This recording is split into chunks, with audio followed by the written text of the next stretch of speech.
자, 그래서 오늘은 동적 라우팅 프로토콜 중에서도 RIP라고 하는 애에 대해서 알아볼 겁니다. 우리 한 세 가지 정도 알아본다 그랬죠? RIP, EIGRP, OSPF. 자, 그래서 RIP 프로토콜, RIP 라우팅 프로토콜에 대해서 좀 알아보고요. 3계층 프로토콜입니다. 3계층 프로토콜 중에 하나인데 라우팅 정보를 공유하는 데 쓴다 그래서 RIP 라우팅 프로토콜 뭐 이런 식으로 부르기도 하고, 그냥 뭐 RIP라고 하면 라우팅 프로토콜로 알고 있으면 됩니다. 자, 그래서 RIP를 사용했을 때 발생할 수 있는 어떠한 문제점 같은 것들을 좀 알아보고, 이런 것들을 해결하기 위한 해결책으로 어떤 것들이 있나 알아보려고 합니다. 그 다음에 RIP 라우팅 프로토콜로 라우팅 설정하는 거 해볼 거예요. 자, 그래서 RIP 라우팅 프로토콜. 자, RIP 라우팅 프로토콜 같은 경우에는 목적지까지 가는데 라우터의 개수 가지고 최적의 경로를 계산하는 그런 라우팅 프로토콜이에요. 그래서 어제 동적 라우팅 프로토콜 크게 두 가지로 나눌 수 있다고 그랬죠. 디스턴스 벡터라고 하는 애랑 링크 스테이트라고 하는 애. 그래서 디스턴스 벡터로 최적의 경로를 계산하는 애의 대표적인 라우팅 프로토콜이 이 RIP였어요. 그러니까 디스턴스, 떨어져 있는 거리만큼만 가지고 계산을 하는 거.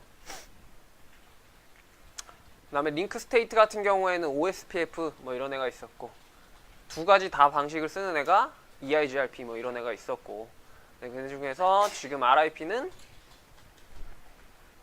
거리만 가지고, 근데 그 거리를 단순히 라우터의 개수로 따진다. 그래서 실질적으로 거리가 막 미국인데 만약에 우리가 라우터 하나 가지고 연결되어 있다. 근데 일본을 가는데 라우터가 막 한 3개 연결되어 있다. 그러니까 만약에 지구가 이렇게 있는데 우리가 여기 있고 미국이 여기 있겠죠? 반대편에. 그림 되게 이상하네. 일본이 여기 있어요. 근데 여기에 라우터가 이렇게 3개가 있고 미국의 라우터가 이렇게 1개 있고 각각이 막 다 연결되어 있다 쳐볼게요. 그러면 우리나라에서 일본이랑 통신을 하려고 할 때 이 라우터를 3개를 넘어가는 것보다 미국 거 갔다가 이렇게 가는 게 더 빠르다고 생각을 한다고요. 그러니까 비효율적이겠죠. 그래서 지금 이런 그림을 나타내고 있는 거예요. 여기는 속도가 굉장히 느리고 여기는 속도가 빠르다 라고 했을 때 얘랑 얘가 통신을 하고 싶으면 실질적으로는 이렇게 통신하는 게 훨씬 빠르지만 실제로는 지금 RIP로는 이렇게 최적의 경로를 알려주게 된다. 자, 그래서 RIP 같은 경우에는 옆에 있는 자기 자신과 인접해 있는 라우터들이랑 서로 이런 식으로 라우팅 테이블들을 공유를 합니다. 그래서 옆에 이렇게 인접해 있는 라우터를 이웃 라우터, 그래서 네이버 라우터라고 부르고요. 네이버.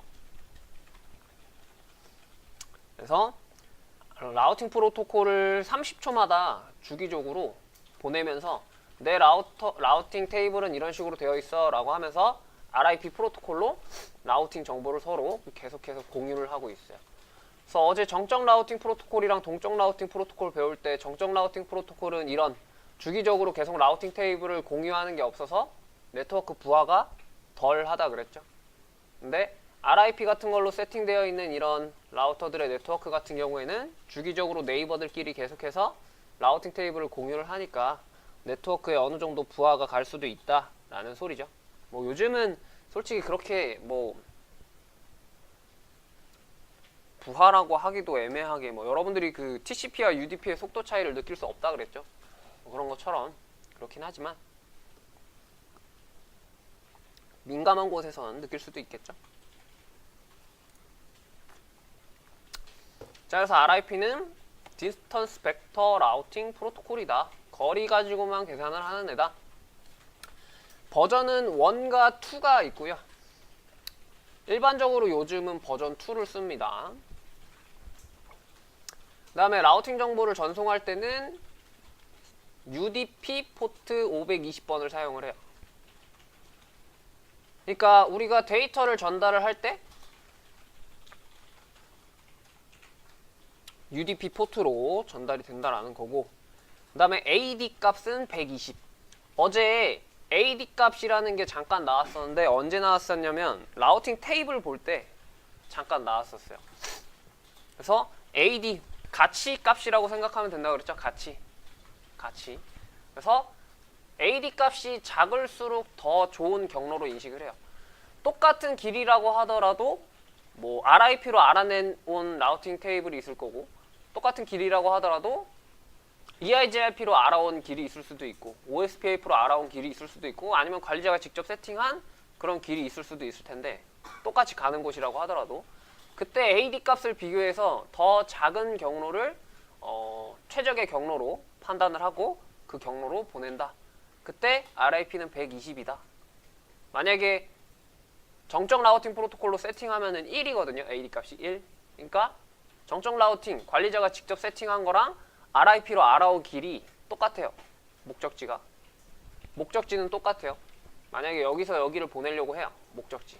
근데 관리자가 세팅한 거는 이렇게 가라 그랬고, RIP가 세팅하라 그런 거는 뭐 이런 식으로 가라 그랬어요. 그럼 관리자가 세팅한 걸로 가게 한다는 거죠. 근데 만약에 관리자가 막 이상하게 설정해서 이렇게 가라 그랬고, 정적으로 RIP로 알아온 거는 이런 식으로 가게 했다라고 쳐봐요. 근데 이래도 AD 값이 관리자가 설정한 게 더 낮으니까 관리자가 설정한 길로 가게 된다라는 소리예요.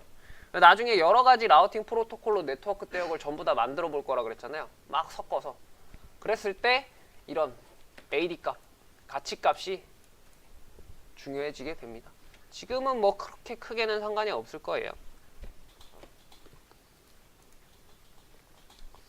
자, 그래서 RIP를 사용했을 때 어떤 점이 편하냐면, 일단 정적 라우팅 프로토콜은 관리자가 일일이 설정을 해야 됐고, 그러다 보니까 실수가 발생할 수 있었는데, 동적 라우팅 프로토콜이니까 RIP 같은 경우에는 라우터들끼리 알아서 정보를 공유하고 업데이트 하다 보니까 라우팅 테이블을 설정하기가 훨씬 편하다라는 거죠. 그 다음에 설정을 하는 데 있어서, 라우터 설정하는 데 있어서 그렇게 어제처럼 복잡하지가 않아요.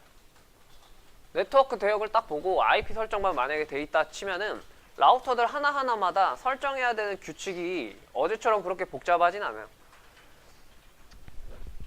어제 같은 경우에는 뭐 내가 모르는 네트워크 대역을 어딘지를 이렇게 쭉 보고서 뭐 디폴트 라우팅으로 설정할 수 있으면 그걸로 설정하고, 그게 아니면은 일일이 하나하나 따로따로 다 어디를 모르고 있는지 확인하고 그 다음에 추가를 해줬잖아요. 근데 얘는 설정할 때 그런 게 없어요. 라우터들마다 나중에 이따 설정하면 알겠지만 그냥 나랑 연결되어 있는 네트워크 대역만 광고를 해주면 돼요. 아, 나는 누구랑 연결되어 있어서 이 네트워크 대역을 알고 있어 라고 주변에다 광고를 해주면 지들끼리 그 광고를 막 돌려보면서 야 그거 제가 안 돼, 야 그거 제가 안 돼, 뭐 이런 식으로 하면서 라우팅 테이블을 서로 정보 공유를 하는 거죠. 자, 그 다음에 RIP 같은 경우에는 또 추가적으로 표준으로 지정되어 있는 라우팅 프로토콜이기 때문에 다른 회사에서 만든 라우터 제품이다 라고 하더라도 RIP 프로토콜로 같이 설정이 가능해요. 그러니까 시스코 라우터랑 다른 회사의 라우터, 주피터 같은, 주니퍼? 갑자기 헷갈리네. 주피터일 거예요. 아무튼 다른 회사에서 만든 라우터 제품이랑 같이 섞여 있다라고 하더라도 거기서도 RIP로 설정하고 여기서도 RIP로 설정을 하면은 둘이서 서로 라우팅 테이블이 공유가 된다라는 거죠. 근데 나중에 배울 EIGRP 같은 경우에는 시스코 전용이기 때문에 다른 회사 라우터에서는 인식을 할 수가 없어요. 그래서 EIGRP 같은 경우에는 만약에 좀 어느 정도 큰 규모 네트워크도 만들 수 있는데 그때 다른 회사 제품이 섞여 있으면 안 된다는 거지. 섞어서 할 수도 있기는 있는데 그 구간만 다른 라우팅 프로토콜로 바꿔주고 뭐 다른 구간을 다시 EIGRP로 바꿔주고 뭐 이런 작업을 거쳐야 돼서 오히려 안 좋아요. 자, 그럼 단점이 길죠.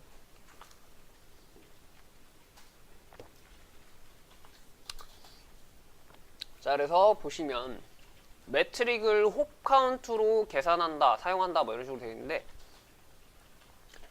홉 카운트가 뭐냐면 라우터 하나 넘어가는 그 카운트 수예요. 라우터를 하나씩 넘어가는 수.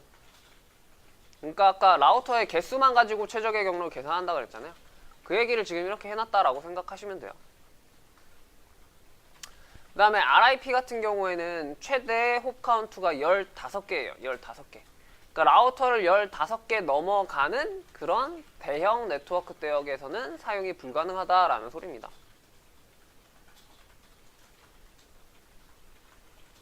근데 어차피 우리나라에서 구글까지 라우터 한 10개밖에 안 넘어간다 그랬잖아요. 그래도 어느 정도 큰 거예요. 15개면. 근데 만약에 사 내에서 여러 개의 라우터를 이렇게 쓰고 있다라고 했을 때 그때 15개가 넘어가면은 안 된다라는 거죠. 그래서 규모가 큰 그런 회사 같은 데서는 OSPF 같은 거를 씁니다.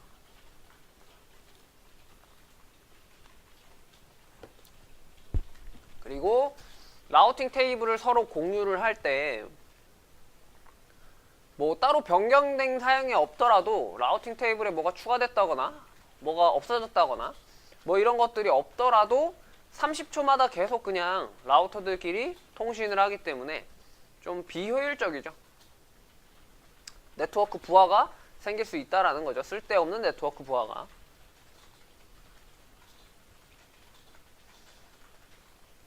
그래서 RIP 같은 경우에는 확실히 설정은 좀 편해요. 여러분들이 쓰기에 굉장히 편한 라우팅 프로토콜이긴 하지만 몇 가지 이런 단점들이 있어서 실무에서는 그렇게 많이 쓰지는 않습니다.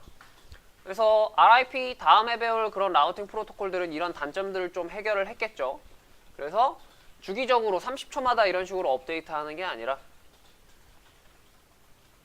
특정 변경이 생겼을 때만 업데이트할게. 근데 RIP도 추가적으로 설정하면은 변경됐을 때만 업데이트하게 할 수도 있긴 있어요. RIP도 트리거도 업데이트 뭐 이런 거 설정하면은 할 수 있긴 있어요.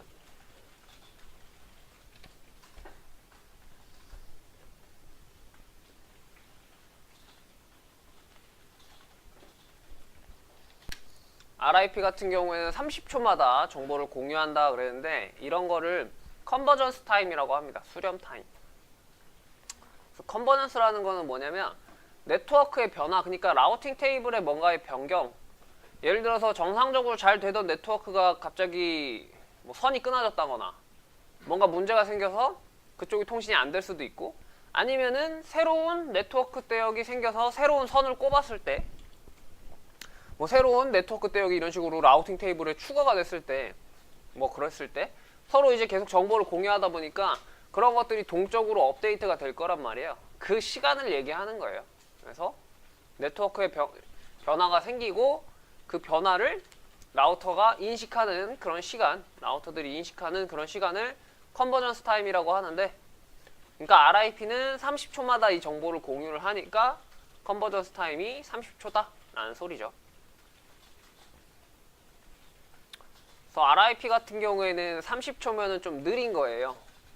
모든 정보를 알아내는데 30초 정도 걸린다는 건 느린 편이고 이 때문에 라우팅 루프라는 문제가 생기게 됩니다. 요거는 이따가 알아볼 거고.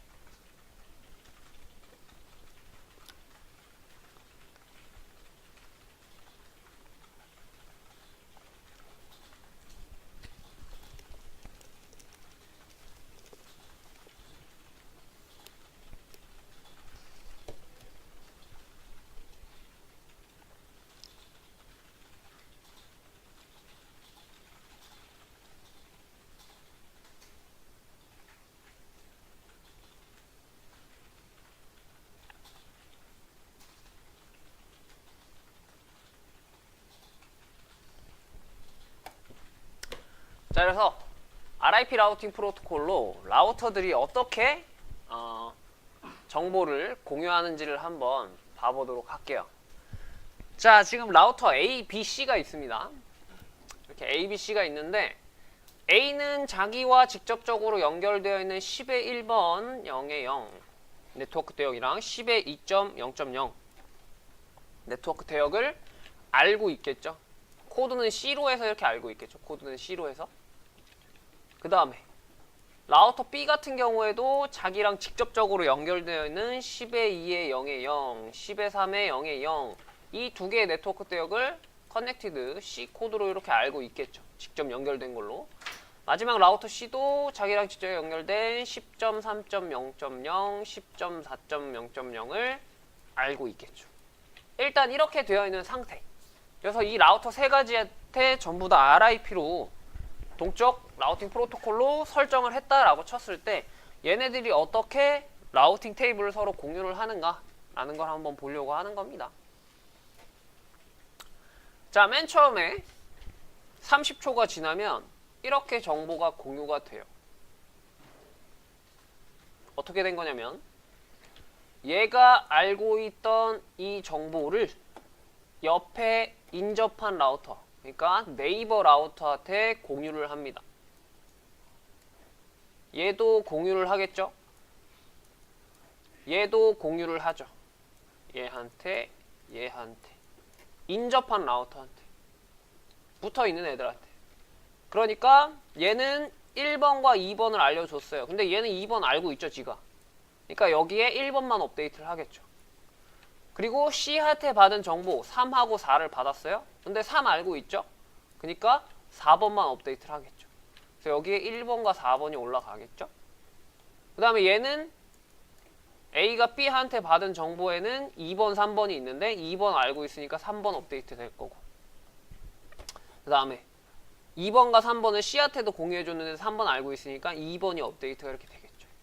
그래서 30초가 처음에 지났을 때 이런 식으로 공유가 된다라는 소리입니다.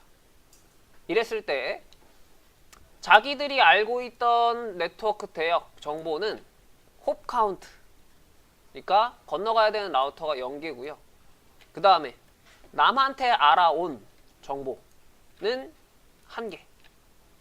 그러니까 10의 3번 네트워크 대역을 하려면 A 입장에서 B라고 하는 라우터를 한번 건너가야지 갈 수 있는 곳이죠. 그죠? B 입장에서 4번 네트워크 대역도 C라고 하는 라우터를 하나 넘어가야지 갈 수 있는 네트워크 대역이죠. 그래서 매트릭, 홉 카운트가 하나. 나머지도 마찬가지. 근데 자기랑 직접적으로 연결되어 있는 애들은 라우터를 넘어갈 필요 없이 자기를 통해서 그냥 바로 가면 되니까 홉 카운트가 0인 거고. 요렇게. 자, 이 상태에서 시간이 또 지납니다. 30초가 지났어요. 그러면은 업데이트 되어 있는 이 라우팅 테이블 정보를 또 공유를 해요. 이렇게. 그래서 뭐 A가 B한테 1번, 2번, 3번을 공유를 해줍니다. 1번, 2번, 3번 B는 다 알고 있죠. 그래서 뭐 수정할 필요 없겠지. B가 A랑 C한테 이 라우팅 테이블 공유를 해줍니다. 1번, 2번, 3번, 4번을 공유를 해줬겠죠. 근데 A는 1번, 2번, 3번만 알고 있으니까 여기에 4번을 업데이트 하겠죠. 마찬가지로 C도 B한테 1번, 2번, 3번, 4번을 공유받았는데 1번, 2번, 3번, 4번 2번, 3번, 4번은 있으니까 1번만 업데이트 하겠죠. 이렇게. 그 다음에 C도 B한테 공유를 해요. 근데 B는 다 알고 있으니까 업데이트는 안 하겠죠. 이렇게. 그래서 이 상태에서 30초가 또 지나면 이렇게 업데이트가 되는 거죠. 대신에 1이었던 홉 카운트를 하나 넘어서 공유받은 거니까 여기에 하나 더 더해서 홉 카운트가 2가 되죠. A 라우터 입장에서 4번 네트워크 대역을 가려고 보면은 B 라우터도 하나 건너가야 되고 C 라우터도 하나 건너가야 되죠. 그래서 총 홉 카운트가 2개. 이렇게 라우팅 테이블을 공유를 하면 A 라우터가 이제 전부 지금 제시된 모든 네트워크 대역을 알게 됐죠. 그러면 전부 다 통신이 될 수 있겠죠. B 라우터도 마찬가지로 모든 네트워크 대역 다 알고 있고 C 라우터도 모든 네트워크 대역 다 알고 있죠. 그래서 이런 식으로 라우팅 테이블을 공유를 하면서 모든 네트워크 대역을 자기네들끼리 알게 되는 그런 라우팅 프로토콜입니다.